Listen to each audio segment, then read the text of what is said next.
नमस्कार, ABC channel में आपका स्वागत है। मैं हूं सचिन श्रीवास्तव और आप मेरे साथ देखेंगे आजमगढ़ से जुड़ी खबरें। आइए नजर डाल लेते हैं आज की खास खबरों पर। खबर के प्रायोजक हैं Niswa girls inter college, Paharpur, Azamgarh. Admission open classes nursery to 11th। Gravity institute Lucknow के सहयोग से आईआईटी और नीट की तैयारी। Sai international school Pura Pande Bhaduli Bazar Azamgarh. Admission open for new session. Nursery to class 9th and 11th।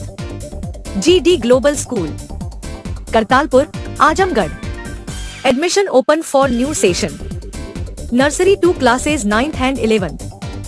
Sarvodaya public school, Harbanshpur, Azamgarh. Admission open. Classes nursery to 9th and 11th। Vedanta school of nursing and paramedical science Lachhirampur, Azamgarh. और lifestyle furniture Belanadi, Azamgarh. Azamgarh में 10 मार्च को प्रधानमंत्री नरेंद्र मोदी की rally को लेकर मंदुरी हवाई पट्टी व बगल में कार्यक्रम स्थल का मुख्यमंत्री योगी आदित्यनाथ ने शनिवार को दिन में पहुंचकर जायजा लिया और भाजपा नेताओं व प्रशासन तथा पुलिस के वरिष्ठ अधिकारियों के साथ समीक्षा बैठक की। प्रधानमंत्री की रैली को सफल बनाने के लिए भाजपाइयों को पूरी ताकत से लग जाने को कहा। वहीं सुरक्षा व अन्य मानकों को लेकर अधिकारियों से चर्चा की। इस दौरान करीब 1 घंटे तक कार्यक्रम स्थल पर रहने के बाद बैठक कर मुख्यमंत्री वापस चले गए। वहीं मामले में आजमगढ़ के डीएम विशाल भारद्वाज ने बताया कि प्रधानमंत्री आजमगढ़ के हवाई अड्डे के साथ ही NHAI, रेलवे व अन्य विभाग के करीब 34,500 करोड़ की योजनाओं का शिलान्यास व लोकार्पण करेंगे। उन्होंने बताया कि करीब 12 से 1:30 बजे तक प्रधानमंत्री का कार्यक्रम होगा। अभी मिनट टू मिनट प्रोग्राम नहीं आया है। वहीं एडीजी वाराणसी पीयूष मोडिया ने बताया कि प्रधानमंत्री की सुरक्षा को लेकर जो भी मानक तय हैं, उसका पालन कराया जा रहा है। इस संबंध में सभी अधिकारियों को निर्देश दिए जा चुके हैं और उसकी समीक्षा की गई है। रैली से एक दिन पूर्व सुरक्षा व्यवस्था का रिहर्सल भी कराया गया। सभी कुछ दुरुस्त मिला है। सुनते हैं मामले में डीएम और एडीजी ने क्या जानकारी दी। पुलिस और प्रशासन ने आजमगढ़ में माननीय प्रधानमंत्री जी के कार्यक्रम को देखते हुए जो मानकों के अनुसार सुरक्षा व्यवस्था की जानी चाहिए पूरी की है और उसमें सभी पुलिस कर्मियों की ब्रीफिंग भी की जा चुकी है। अधिकारियों को बुलाकर उन्हें भी ब्रीफ किया जा चुका है, उनकी ड्यूटी के बारे में समझाया जा चुका है। साथ ही आज उसकी रिहर्सल भी की जा रही है और मैं आपको आश्वस्त करना चाहता हूं कि हमारे जनपद आजमगढ़ में जो इतना बड़ा कार्यक्रम हो रहा है माननीय प्रधानमंत्री जी का, वो बहुत ही अच्छे ढंग से संपन्न कराया जाएगा। कितने लेयर में सुरक्षा व्यवस्था रहेगी? जैसा कि मैंने आपको बताया कि मानकों के अनुसार पूर्ण सुरक्षा व्यवस्था की गई है और जो माननीय प्रधानमंत्री जी का कार्यक्रम होता है उसमें मल्टीपल लेयर्स में सुरक्षा की जाती है। 3 लेयर्स तो हमारे जो जनसभा स्थल पर बनाए ही गए हैं। इसके अलावा भी जनपद में जो बाकी स्थान हैं वहाँ पर पुलिस द्वारा आज भी चेकिंग इत्यादि कराई जा रही है। हवाई अड्डे के आसपास का भी पूरा इलाका, सारे गांवों में वेरिफिकेशन की एक्सरसाइज की गई है और बड़े जो है वृहद स्तर पर ये सारी कार्रवाई की गई है। और जो है हमारे पुलिस की टीमें यहाँ पर भी एंटी सबॉटेज चेक टीम्स और ड्रोन इत्यादि से जो सुरक्षा की जानी चाहिए वह भी की जा रही है। माननीय प्रधानमंत्री जी द्वारा जनपद आजमगढ़ में यहाँ पर जो मंदुरी में हवाई अड्डा है उसका लोकार्पण किया जाएगा और उसके साथ साथ airport authority of India, NHAI, Railways एवं अन्य कई विभागों के लगभग 34,500 करोड़ की परियोजनाओं का यहाँ पर लोकार्पण शिलान्यास किया जाना है। कितने बजे कार्यक्रम का टाइम रखा गया? अभी जो संभावित है, अभी कंफर्मेशन नहीं है, वो लगभग 12 बजे से 1:30 बजे के बीच यहाँ पर माननीय प्रधानमंत्री जी का कार्यक्रम होगा। दीवानी न्यायालय में शनिवार को आयोजित राष्ट्रीय लोक अदालत में 87,524 मुकदमों का सुलह समझौता के आधार पर निस्तारण किया गया। इस लोक अदालत की खास बातें यह रही कि पारिवारिक न्यायालय में सुलह समझौते के आधार पर 20 दंपतियों ने आपसी मतभेद बुलाकर फिर से साथ साथ रहना स्वीकार किया और वहीं से एक दूसरे को माल्यार्पण कर अपने घर को गए। इससे पूर्व दीवानी न्यायालय के हॉल ऑफ जस्टिस में जिला अध्यक्ष संजीव शुक्ला ने वाग्देवी सरस्वती की प्रतिमा पर माल्यार्पण तथा दीप प्रज्वलित करके लोक अदालत की विधिवत शुरुआत की। जिला जज संजीव शुक्ला न्यायालय परिसर में लगाए गए बैंकों के काउंटर तक गए और बैंक अधिकारियों को जनता को अधिक से अधिक रिलीफ देने के लिए निर्देशित किया। जिला विधिक सेवा प्राधिकरण के सचिव अपर जिला धनंजय कुमार मिश्रा ने बताया कि इस लोक अदालत में जिला जज संजीव शुक्ल ने कुल 6 वादों का निस्तारण किया। प्रधान पारिवारिक न्यायाधीश अचल सचदेव ने 42 मुकदमा, अपर प्रधान न्यायाधीश प्रेम शंकर ने 59 मुकदमा का निस्तारण किया। अपर जिला जज जैनेन्द्र कुमार पांडे ने 16 मुकदमा, अपर जिला जज ओम प्रकाश वर्मा ने 2 मुकदमा, अपर जिला जज शैलजा राठी ने 309 मुकदमा, अपर जिला जज संतोष कुमार यादव ने 7 मुकदमा, अपर जिला जज fast track court Arvind Verma ने 2 मुकदमा, अपर जिला जज fast track court Yashwant Kumar Saroj ने कुल 7 मुकदमा का निस्तारण किया। सीजेएम अशोक कुमार सिंह ने 2422 मुकदमा का निस्तारण किया।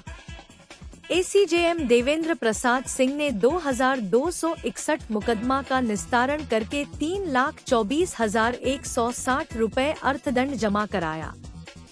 एसीजेएम सुनील कुमार सिंह ने 1,386 मुकदमा, एसीजेएम अभिनय सिंह ने 1,150 मुकदमा तथा एसीजेएम दीपक कुमार सिंह ने 1,285 मुकदमे का निस्तारण किया। स्पेशल मजिस्ट्रेट राम तीर्थ यादव ने 4,450 मुकदमा निपटा कर 3,80,000 रुपए का जुर्माना जमा कराया। आज हमने उद्घाटन किया इसका सुबह। इसमें पारिवारिक विवाद, मोटर एक्सीडेंट के क्लेम, उनसे संबंधित विवाद, श्रम विवाद, जल से संबंधित यदि कोई मामला हो, विद्युत से संबंधित यदि कोई मामला हो, सबका निस्तारण सुलह समझौते के आधार पर किया जाता है। सिविल वाद भी आते हैं इसमें और कुछ विशेष प्रकृति के आपराधिक वाद भी आते हैं जिनका निस्तारण लोक अदालत में होता है। तो जो सालों से चलते रहते हैं, मामले पड़े रहते हैं, तो निस्तारण से समझाव कैसे किया जाता है? अगर दोनों पक्ष सहमत हो जाते हैं तो उस आधार पर उनका निस्तारण कर दिया जाता है और वो अपना सहमति पत्र न्यायालय में दाखिल करते हैं। लगभग सभी विभाग से संबंधित मामले हैं इसमें, जैसे श्रम हो गया, जल हो गया, विद्युत हो गया, राजस्व हो गया, चकबंदी हो गया, राजस्व से संबंधित भी सभी मामले आते हैं। और आपसी विवाद है, जैसे पारिवारिक बंटवारा है, उससे संबंधित कोई वाद चल रहा है या और जो लोक अदालत की श्रेणी में आती हैं जो निस्तारण होने योग्य है, वो वाद जो है अगर उसमें उभय पक्ष सहमत है या यदि कोर्ट के वैवाहिक डिस्क्रिशन पे है तो वो उसको भी डिस्पोज कर सकती है। जिला आकांक्षा समिति के तत्वावधान में हरियौत कला केंद्र में शनिवार से 3 दिवसीय मेले के कार्यक्रम के आयोजन का शुभारंभ हुआ। 3 दिवसीय कार्यक्रम के पहले दिन मेले का उद्घाटन जिला आकांक्षा समिति आजमगढ़ की अध्यक्ष डॉक्टर अंगिरा भारद्वाज द्वारा किया गया। इस दौरान उनके द्वारा मेले में लगाए गए फूड ओडीओपी के अंतर्गत sari, black pottery, handcraft, Svanidhi camp, mehndi stall, स्वास्थ्य शिविर सहित ब्लड डोनेशन कैंप सहित प्रत्येक स्टॉल का अवलोकन किया गया। उन्होंने मेले के दौरान कहा कि प्रधानमंत्री ने समाज में महिलाओं को सम्मान दिलाया है, महिलाओं के लिए कई कल्याणकारी योजनाएं लागू की हैं। उन्होंने कहा कि प्रधानमंत्री नरेंद्र मोदी की योजनाएं महिलाओं के लिए बहुत लाभकारी साबित हो रही हैं। बच्चों के जन्म लेने से लेकर उनके बड़े होने तक कई योजनाएं दी गई हैं। महिलाओं को आत्मनिर्भर बनाने के लिए योजनाएं बनाकर उनको लागू भी किया है। उन्होंने कहा कि प्रधानमंत्री की योजनाओं की बदौलत आज समाज में महिलाएं आगे बढ़ी हैं।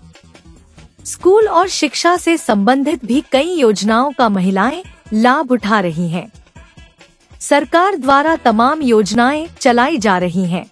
जिनका मकसद महिलाओं को आर्थिक रूप से सशक्त और मजबूत बनाना है। ऐसी कई योजनाएं हैं जो सिर्फ और सिर्फ महिलाओं के लिए ही चलाई जा रही हैं, तो ऐसे में देश की सभी महिलाओं को उनके लिए सरकार द्वारा चलाई जा रही सभी योजनाओं की जानकारी भी होनी चाहिए और इसी उद्देश्य को लेकर इस मेले का आयोजन किया गया है। आके बहुत अच्छा लग रहा है। यहाँ पे जो भी सब कुछ मुझे देखने को मिला वो सारी मेहनत डीएम सर की वाइफ अंगीरा मैम की है। उन्होंने इतने दिनों से सभी अरेंजमेंट्स किए, बहुत मेहनत करी, यहाँ आई, यहाँ सब आके सबको गाइड किया। तो थैंक्स टू मैम कि उन्होंने ये मेला ऑर्गेनाइज कराया, इतनी मेहनत करी। मैंने यहाँ पे आके देखा, यहाँ पे 24 स्टॉल है और डाइवर्सिटी बहुत ज़्यादा है। अवेयरनेस कैंप लगे हुए हैं हेल्थ से रिलेटेड, एजुकेशन की स्कीम्स से रिलेटेड और मेंटल हेल्थ से रिलेटेड जो कैंप है, जो कि आजकल बहुत ज़्यादा इम्पॉर्टेंट है। बच्चों से लेके बड़ों तक हमें बहुत सारी मेंटल अवेयरनेस की ज़रूरत है, क्योंकि बहुत सारी मेंटल डिजीज़ आ रही हैं। और एजुकेशन का जो कैंप लगा है उससे ये पता चलता है कि बच्चा जैसी बच्ची पैदा होती है, बेटी बचाओ बेटी पढ़ाओ, सुकन्या समृद्धि, इस तरह की जो योजनाएं हैं, इनके लिए अवेयरनेस नहीं है जनता में। मतलब हम लोग तो जानते हैं, पर जो लोअर मिडिल क्लास लोग हैं या फिर जो लोअर क्लास के लोग हैं, उनको इन योजनाओं की अवेयरनेस नहीं है। तो वो कैंप भी लगाया हुआ है कि बच्चियां आएँ यहाँ पे, उनके पेरेंट्स अगर आते हैं इस मेले में तो उन्हें उन योजनाओं के बारे में जानकारी मिलेगी। बाकी ओरल हेल्थ के लिए भी कैंप लगा हुआ है। बहुत सारे सेल्फ हेल्प ग्रुप्स हैं, विमेन सेल्फ हेल्प ग्रुप्स। उन्होंने कुछ चीज़ें जो भी वो अपने घर से तैयार करके ला सकती थी, जैसे आंवले का अचार मैंने देखा, और मटरी और बनारसी जो वेस्ट हो जाती हैं, कपड़े वेस्ट हो जाते हैं, उनसे उन्होंने कुछ बना रखा है। तो बहुत अच्छा लग रहा है यहाँ पे चीज़ें देख के। बच्चों ने बहुत मेहनत करी है, पेंटिंग बनाई है, जो उनकी आर्ट है उसको उन्होंने यहाँ पे आके दर्शाया है।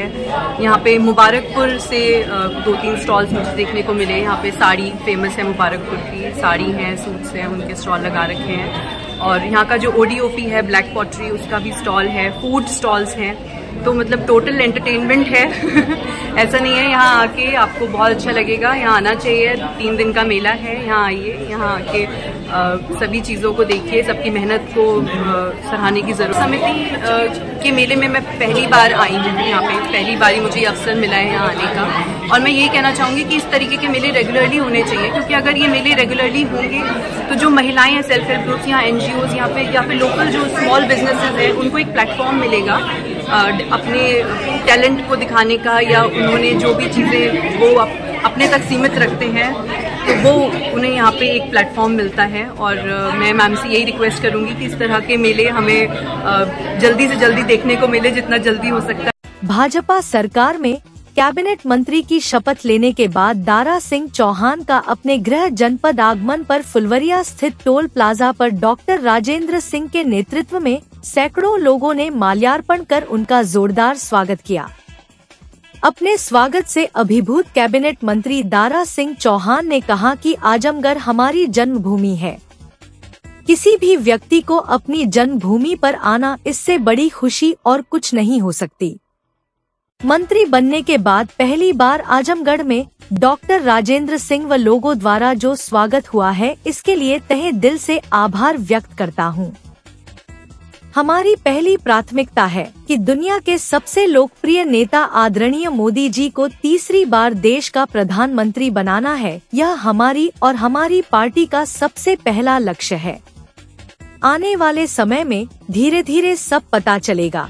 जिस तरीके से मोदी जी के नेतृत्व में उत्तर प्रदेश ही नहीं, पूरे देश की सियासी जमात के बड़े बड़े लोग थे, वह आज मोदी जी के नेतृत्व में NDA के पार्टनर बनते जा रहे हैं। इससे साफ हो गया है कि मोदी जी को तीसरी बार प्रधानमंत्री बनने से दुनिया की कोई ताकत रोक नहीं पाएगी। मोदी के आगमन पर उन्होंने कहा कि आजमगढ़ की धरती पर प्रधानमंत्री जी का स्वागत करते हैं। उन्होंने इस बात से इनकार किया कि शाह आलम गुड्डू जमाली के समाजवादी पार्टी में शामिल होने के बाद आजमगढ़ में भारतीय जनता पार्टी को नुकसान होगा। कहा कि लोकसभा के उपचुनाव से भी बड़ी जीत बीजेपी दर्ज करेगी।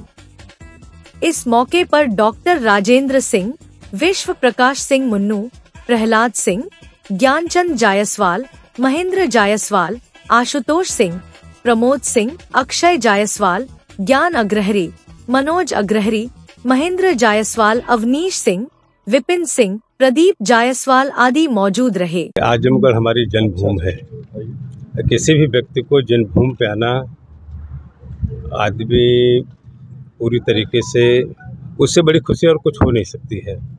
और इसलिए आज इस जन्मभूमि पे पहली बार मंत्री बनने के बाद आने पर जो रास्ते में भव्य स्वागत हुआ है, और यहाँ पर भी मैं इसके लिए तहे दिल से सबका आभार व्यक्त करता हूँ।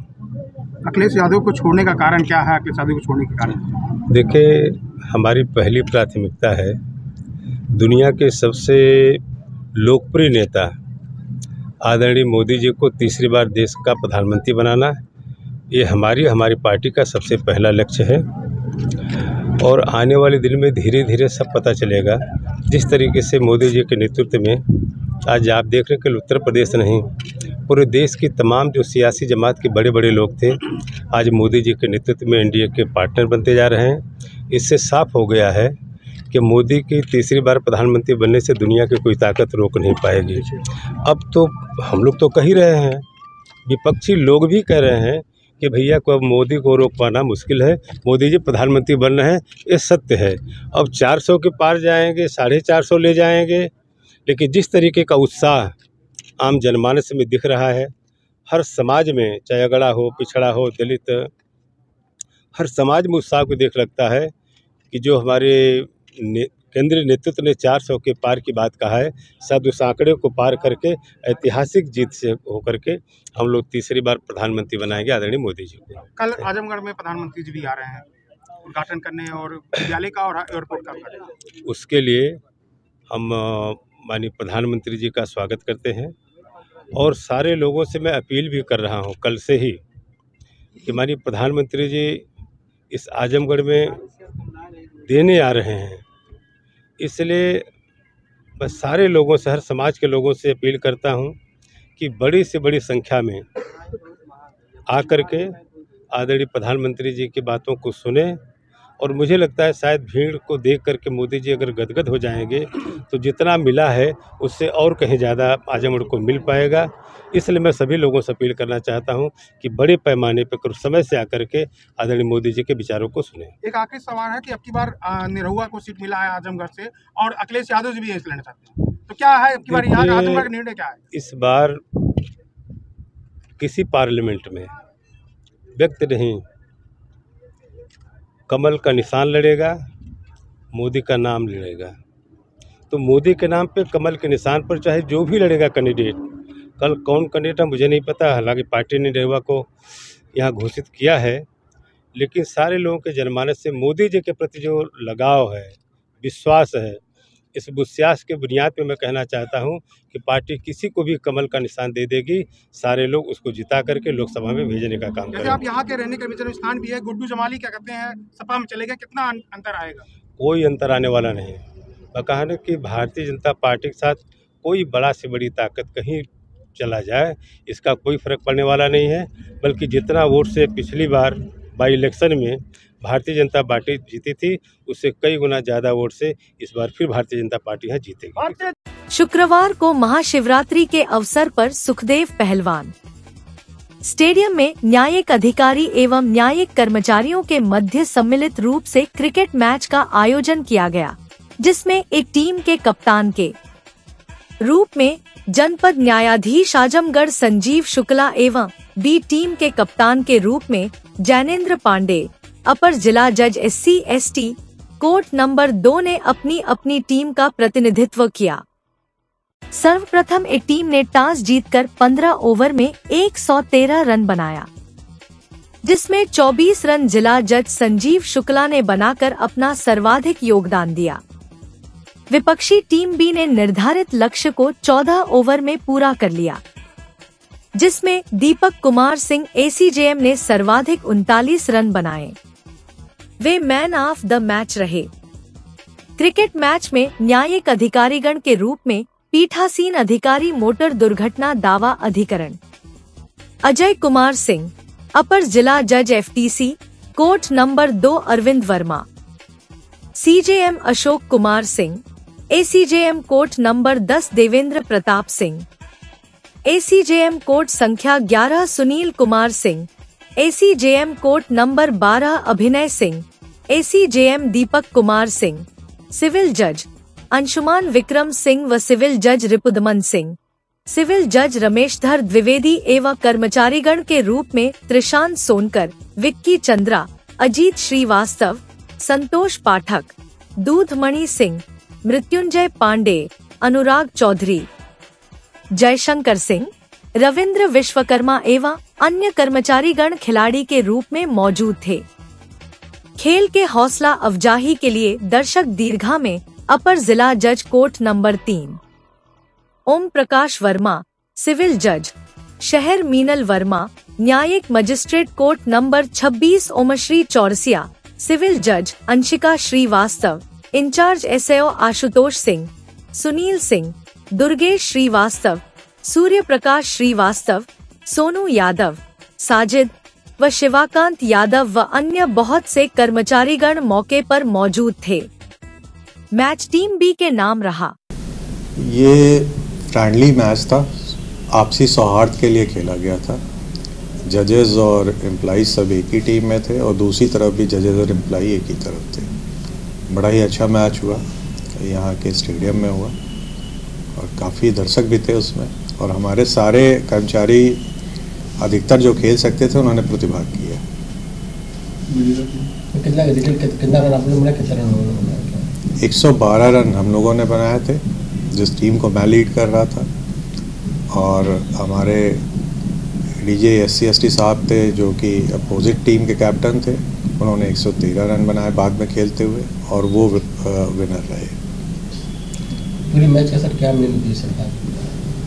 आगे भी चालू रहेगा इस टाइप में? हाँ, इस तरह के मैच होते रहेंगे। इससे जो हमारे न्यायिक परिवार में है वो सौहार्द और सद्भावना बनी रहती है और आपस में एक बॉन्डिंग रहती है। आजमगढ़ के एक प्रतिष्ठित होटल में भागीदारी पार्टी P द्वारा प्रेस वार्ता का आयोजन किया गया। प्रेस वार्ता में मुख्य अतिथि के रूप में पार्टी के राष्ट्रीय अध्यक्ष प्रेमचंद प्रजापति मौजूद रहे। पार्टी के राष्ट्रीय अध्यक्ष प्रेमचंद प्रजापति ने सदर लोकसभा सीट से भागीदारी पार्टी P के प्रत्याशी की घोषणा की। पार्टी ने रघुनाथ प्रजापति को आजमगढ़ सदर लोकसभा सीट से प्रत्याशी बनाया है।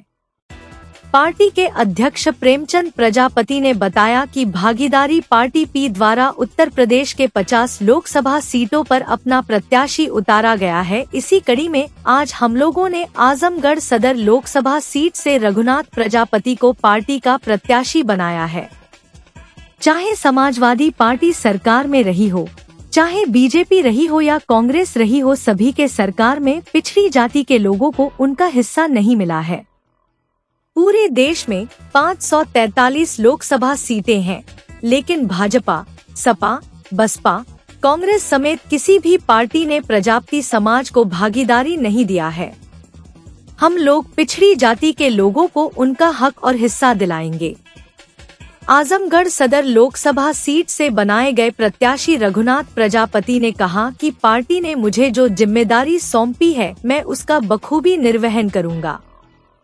पार्टी के प्रदेश संगठन मंत्री हरिबदन प्रजापति ने कहा कि अब तक जितने भी सरकारें रही हैं, सभी ने पिछड़ों को ठगने का काम किया है। भागीदारी पार्टी की सरकार बनते ही सभी लोगों को उनकी भागीदारी मिलेगी। प्रेस वार्ता में मुख्य रूप से पार्टी के प्रदेश अध्यक्ष अशोक प्रजापति, पूर्वांचल अध्यक्ष सुनील कुमार प्रजापति, मंडल अध्यक्ष विजय कुमार प्रजापति, आजमगढ़ सदर जिलाध्यक्ष राम आश्रय प्रजापति, सगड़ी विधानसभा अध्यक्ष दीपक प्रजापति समेत तमाम लोग मौजूद रहे। देखिए, देश की बड़ी पंचायत का चुनाव होने जा रहा है और इस चुनाव में भारत के तमाम दल अपना अपना शक्ति प्रदर्शन कर रहे हैं। उसी कड़ी में भागीदारी पार्टी ने उत्तर प्रदेश के 50 लोकसभा सीटों पर अपना उम्मीदवार उतार दिया है और ये आजमगढ़ जो लोकसभा है, यहाँ से रघुनाथ प्रजापति जी को, जो भागीदारी पार्टी के जिलाध्यक्ष भी हैं, इनको अपना प्रत्याशी बनाया है।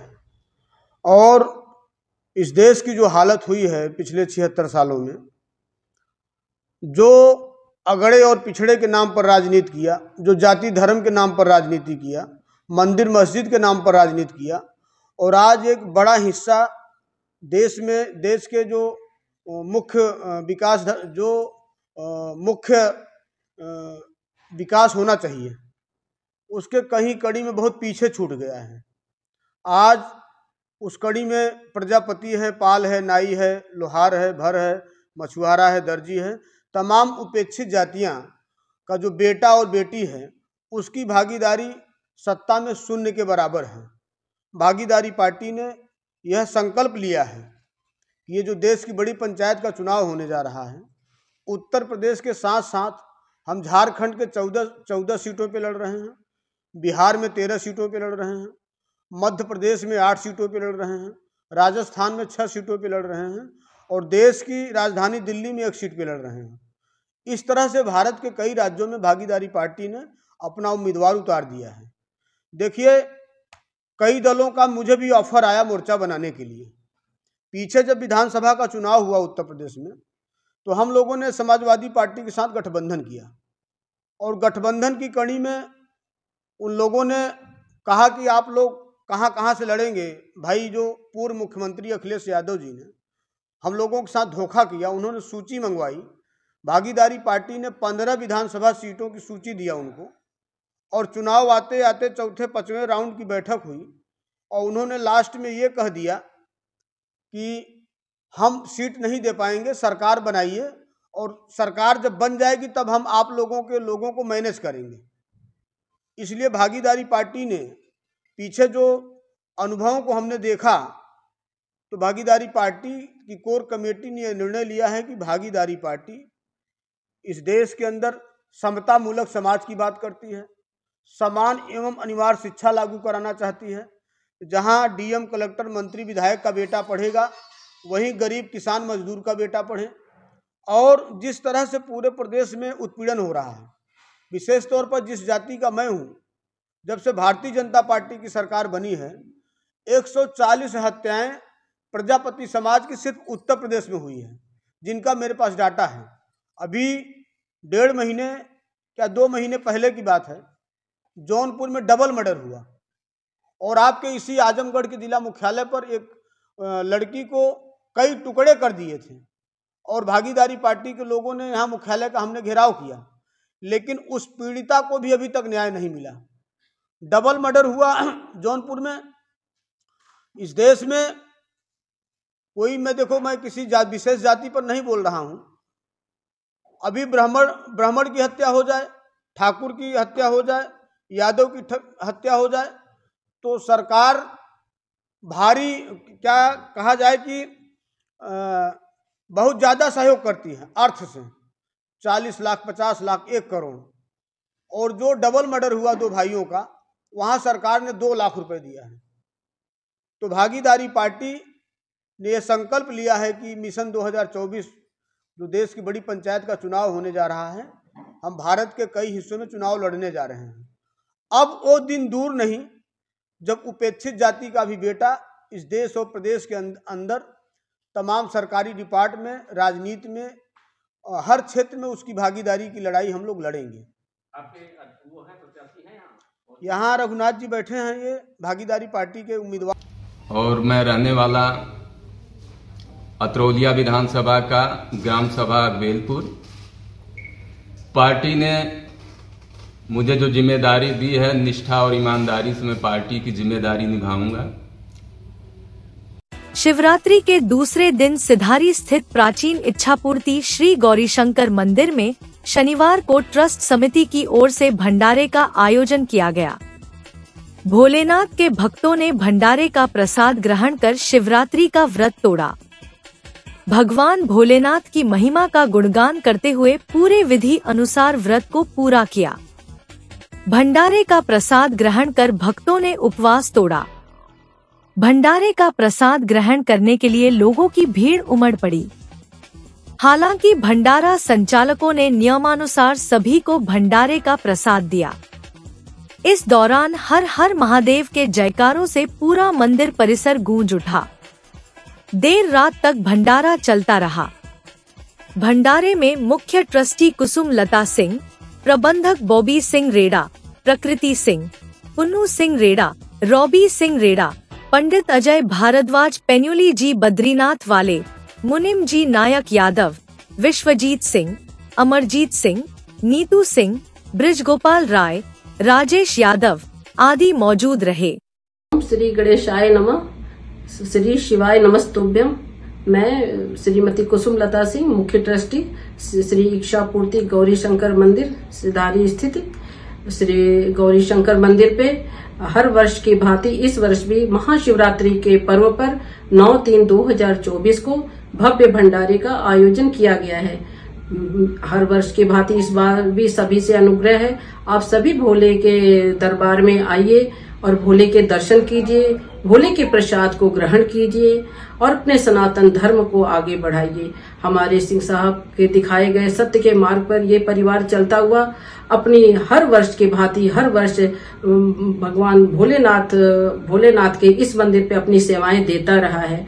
आप सभी से अनुग्रह है, हर वर्ष की भांति इस वर्ष भी इसको सफल बनाइए और भोले का प्रसाद ग्रहण कीजिए। ओम नमः शिवाय, श्री शिवाय नमस्तुभ्यम।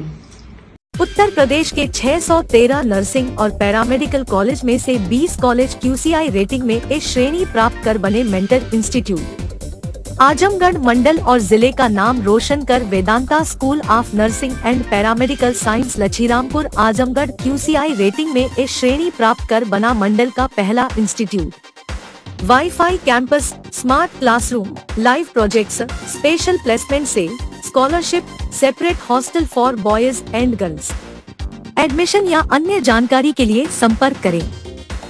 साई इंटरनेशनल स्कूल पूरा पांडे, निकट RTO office, Bhadli Bazar, Azamgarh. ICSE board new Delhi से मान्यता प्राप्त।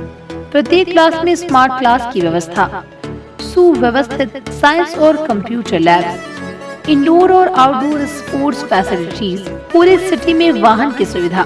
Admission open for new session, nursery to class 9 and 11। Sai international school Pura Pande, निकट RTO ऑफिस, भदली बाजार, आजमगढ़।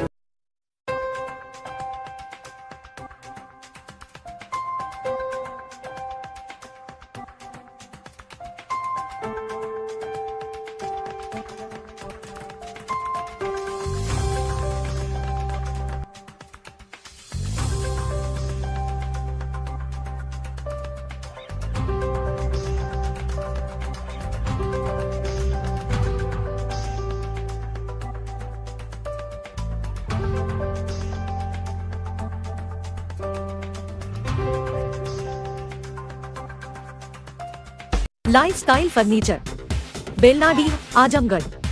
सभी प्रकार के फर्नीचर एवं इलेक्ट्रॉनिक सामानों की भरपूर रेंज उपलब्ध। हमारे यहाँ EMI की सुविधा 0% ब्याज पर उपलब्ध। इलेक्ट्रॉनिक सामानों में LED TV, refrigerator, washing machine, air conditioner, air cooler, deep freezer, water cooler, mixer juicer, iron, fan, induction, battery, inverter, electric geyser, gas geyser, आटा चक्की इत्यादि।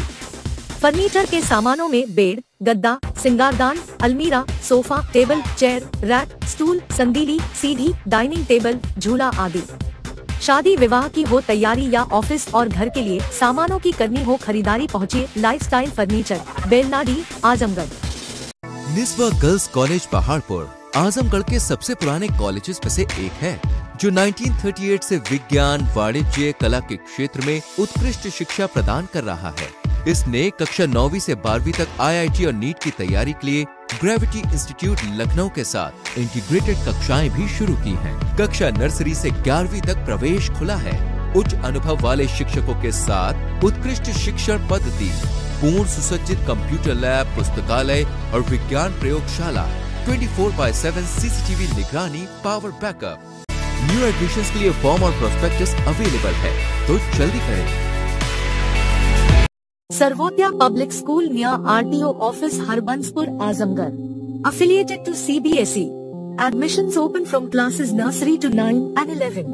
जहां है highly experienced faculty, advanced labs, magnificent library, huge playground with lush green campus, separate ground for pre-nursery, separate classes available for girls and boys. We also organize sports, music, smart classes, and many more facility available.